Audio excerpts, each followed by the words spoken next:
ചേച്ചി, നമ്മുടെ പിള്ളേർ നമ്മൾ വല്ലാതെ ആശങ്കപ്പെടുത്തുന്ന വിധം ഈ ആവശ്യമില്ലാത്ത സാധനങ്ങൾ വാങ്ങിക്കഴിച്ചു.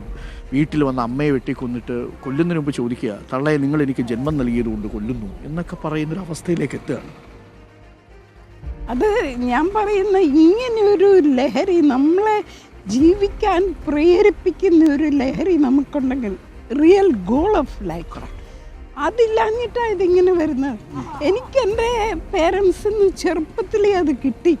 പക്ഷേ എളുപ്പമല്ല കേട്ടോ. എനിക്ക് വഴി അറിയാതെ കുറേ നാൾ ഞാൻ കരഞ്ഞ് ലീഡ് കൈൻഡ്ലി ലൈറ്റ് എന്നും പറഞ്ഞ് വൺ സ്റ്റെപ്പ് ഈസ് എനഫ്. ഒരു വഴി എന്നെ കാണിക്കും. മടത്തിൽ പോയി അന്ന് ആദ്യത്തെ ദിവസം പറഞ്ഞു this is not my life. എല്ലായിടത്തും ഒരു misfit. I can talk to anybody.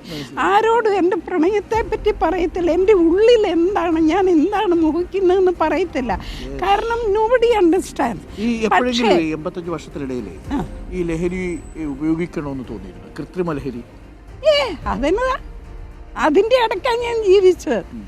ഞാൻ ഹോമിയോ, MSW, നേഴ്സിംഗ്, VNI എന്നൊരു ഡിപ്ലോമ എൻവയോൺമെൻറ്റൽ സയൻസിൽ, LLB, ഇതെല്ലാം ഫെമിനിസ്റ്റ് തിയോളജി, ഇതെല്ലാം കഴിഞ്ഞ് ഈ മധ്യപ്രദേശിൽ 5 രൂപയ്ക്ക് കൂലിപ്പണി ജീവിച്ച് തുടങ്ങിയതാണ്. അവിടെയാണ് I found my real good. അതാണ് ലഹരി എന്നാണ് പറയുന്നത്. ഒന്ന് ആലോചിച്ച് നോക്കി, ഒരു മനുഷ്യന് എന്തെല്ലാം സാധ്യമാകും. ഈ 45-ാമത്തെ വയസ്സിൽ 50-ാമത്തെ വയസ്സിൽ ഇതടിച്ച് കരളും പോയി ഈ ജീവിതം ഉണങ്ങിത്തീരുന്നതിന് പകരം ഈ ദയവായി ചേച്ചി എന്ത് ജീവിതത്തിൽ നേടിയതൊരു വലിയ ചോദ്യമുണ്ട്. വലിയ ലക്ഷൂറിയസ് ഫ്ലാറ്റൊന്നും ചേച്ചിക്ക് സ്വന്തമായിട്ടില്ല, വലിയ മെഴ്സിഡസ് ബെൻസും BMW സ്വന്തമായിട്ടില്ല, ഒരു മൺവീട് മാത്രമേ ഉള്ളൂ. പക്ഷേ ജീവിതം ഹാപ്പിയാണ്.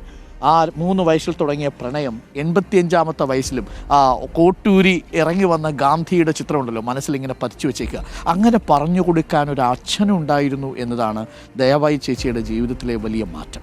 നമ്മളുടെയൊക്കെ ജീവിതത്തിൽ അങ്ങനെ എത്ര കഥകൾ പറഞ്ഞു കൊടുക്കുന്ന അച്ഛന്മാരുണ്ട്, എത്ര കഥകൾ കേൾക്കുന്ന കുട്ടികളുണ്ട് എന്നുള്ളതാണ് പ്രധാനപ്പെട്ട ചോദ്യം.